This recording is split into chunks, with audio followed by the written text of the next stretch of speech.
I wanted to clarify a really good question about sheeting on the Upwind from today. So I'll just take you through my diagram here. So first I have this person sailing along. This is supposed to say about 5 to 10 degrees of leeward heel. You'll notice that the tiller is very slightly pulled towards this person. And maybe they're hiking, but they're not hiking that hard. Hopefully you're hiking harder than this person. So this is just the normal steady state. And your telltale is flying. Let's assume that you've tuned the sail for your normal amount of hiking, or maybe for a little bit more than your normal amount of hiking, and you're just able to keep that telltale, both telltales flying normally. I'm assuming it's windy enough that the leeward telltale is always flying. And that wasn't always true today, but...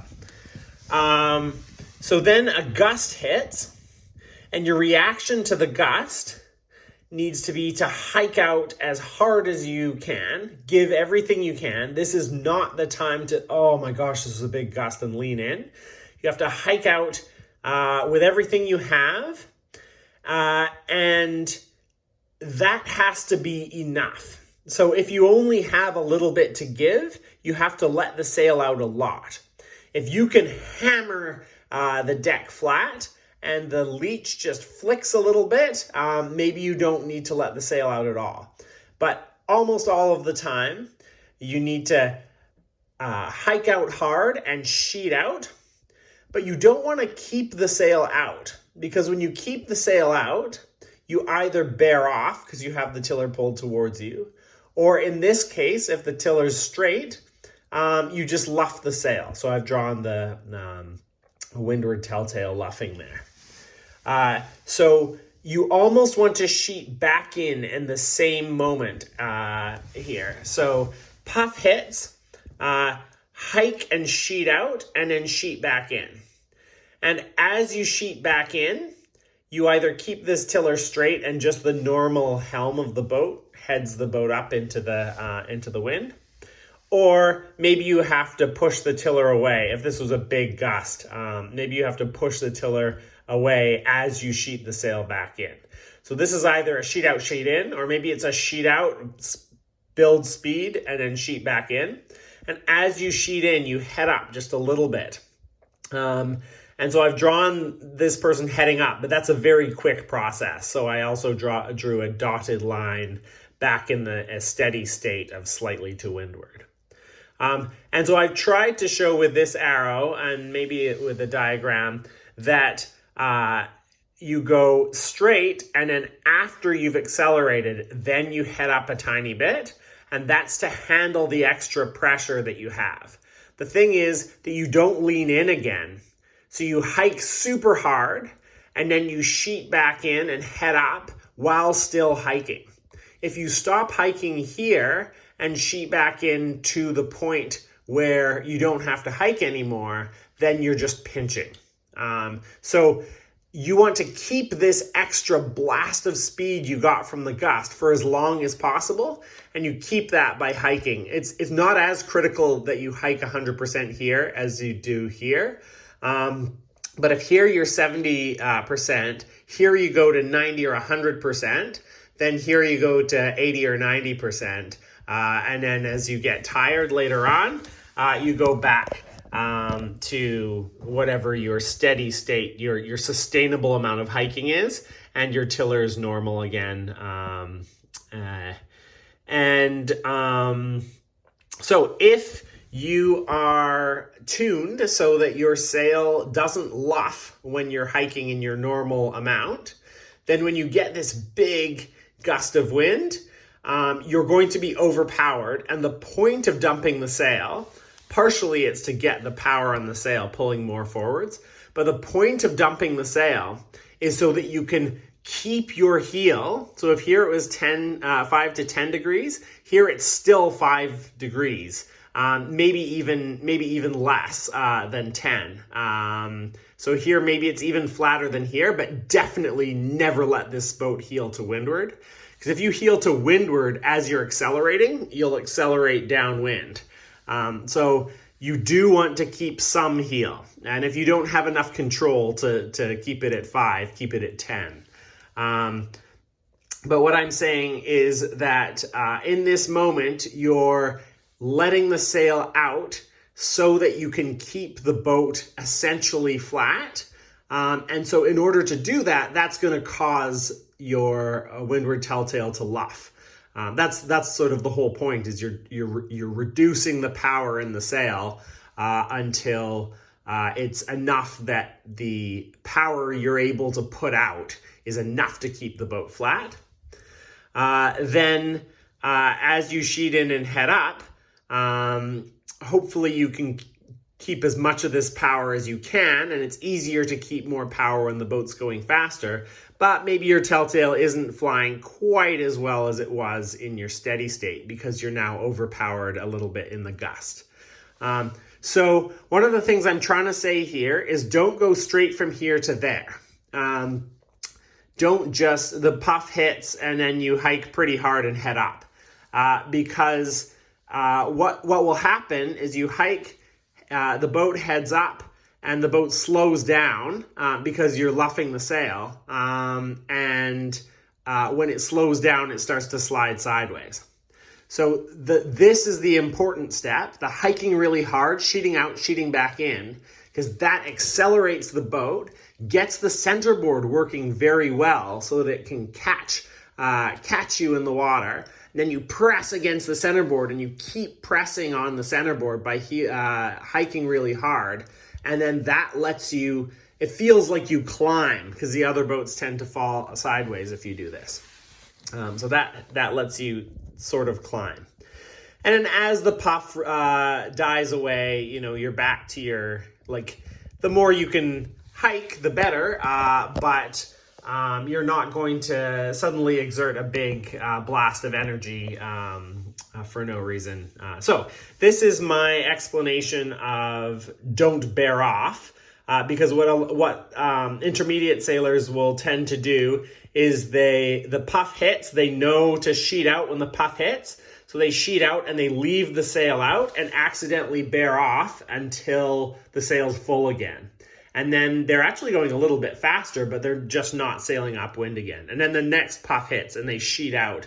And I'll yell, sheet back in. And they're like, are you crazy? I'm hiking as hard as I can. If I pull the sail in, the boat's going to capsize. But what I mean is sheet in and head up, sheet in and head up. So to avoid this process of reaching for a while and then heading back up, try to keep the tiller straight as the gust hits. And keeping the tiller straight is not really keeping. Here you were pulling on the tiller and now you're almost not pulling.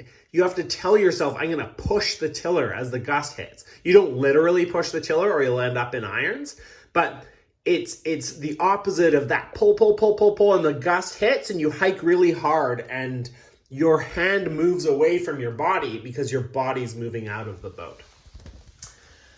So this is not to be confused. That advice not to bear off is not to be confused with a situation where something has gone wrong. So that's the person with his alarm, exclamation marks coming out of his head. So here, maybe there were 3 big steep waves in a row and he steered the first wave and slammed on the second wave and bang, totally still on the third wave. And this person did their best, but when you hit waves, you tend to end up pointing above close haul. This angle is supposed to be your close hauled angle, and this boat was supposed to be a little bit above close hauled now. Just a hair though, like an imperceptible amount, just enough that you can handle the power. Here, this is supposed to be pointed significantly above close hauled. I don't know if that came out in the diagram or not. And so the sail's luffing because they just hit 3 waves and now they're pointed up into the wind. Or maybe they were sailing along normally and then they got a wind shift to the right in this case. They got a knock, motvrid, header. We found all sorts of different ways of saying that. But so now they're luffing and they have slowed down. So you can just sort of keep on hiking at 70% with a slow boat and the boat will just slide sideways and it'll feel extra heavy. Yeah, so this is really a problem. So what you want to do when you're luffing and pointing too high into the wind is not just to hike hard, but to sheet out and hike hard. So this is, I struggled as to whether I should draw this as the next step, but that would sort of imply that some time has passed. So this is almost one movement here. So when you notice that you're luffing, you want to pull I should have drawn this tiller even further over. You want to pull the tiller drastically to windward. And the way that that allows the boat to turn downwind is because as you're pulling the tiller, you're also easing the sail. And here, you're not necessarily hiking 100% until here. So when you're bearing off, I don't want you to load the boat up because that encourages the boat to accelerate downwind and you can lose quite a bit of upwind space there. So here, it's pulling the tiller and letting the sail out. And then once you're definitely below a close hauled angle, then you straighten the tiller, hit the hiking strap. So if this was 70% hiking, bang to 100%, and that flicks the leech. And you want to do that with a straight tiller. And I'm thinking a straight tiller here will probably head you up because the sail's unbalanced, because the sail's on this side of the boat. So you identify the problem, you bear off and sheet out, you hit the hiking straps with a straight tiller and the sail out, and then you sheet back in and head back up. Still hiking at 90% until you feel like the boat can't accelerate significantly more. Once you feel like the boat's at full speed, maybe once we have more GPS speed trackers, more speed pucks, you'll have like a number. Okay, I've hit my essentially full speed mode. I can back off to 80% hiking now. But basically, you hit it to accelerate, and then you keep hiking until you feel like the boat can't go any faster, and then you can ease off a little bit on the hiking so that you have more to give the next time something goes wrong, or the next gust that hits, or the next time you have to roll your nemesis. So the more tricky one is if it's a lull. So if you're sailing along and you sail into a big lull, first of all, that could also be a shift. And a lull that is also a lift is really treacherous because you immediately stall the sail, and it feels like you have not stalled the sail because you actually have less power in the sail. So normally, when you don't have enough power in the sail, you assume that it's luffing, and so you have to bear off. So if you have a lift that's a lull and you bear off, this will get you in a lot of trouble. So if it's a lull, you really have to make sure that you look at your telltales. How do you know it's a lull? Well, it's not a lull if you hit a wave, but maybe just check your telltales every time your sail randomly starts luffing. It could be that the wind has shifted to the right, or it could be that the wind shifted to the left and died.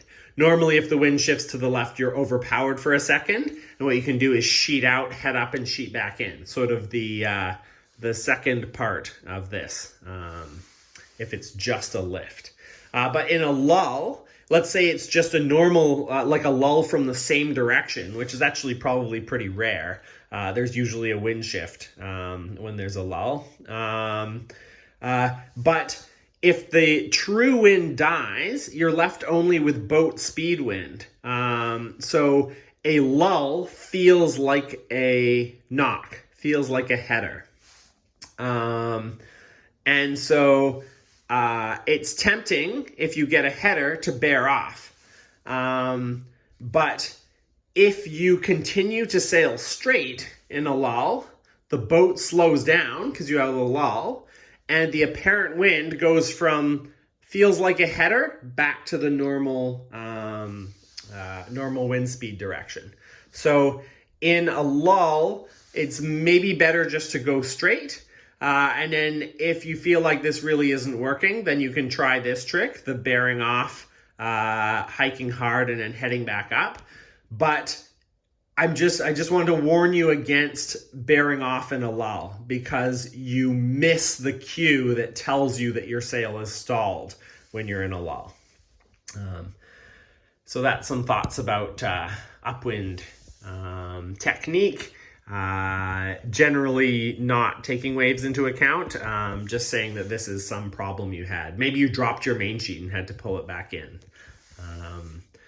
Because we can talk a lot more about what to do in tricky waves.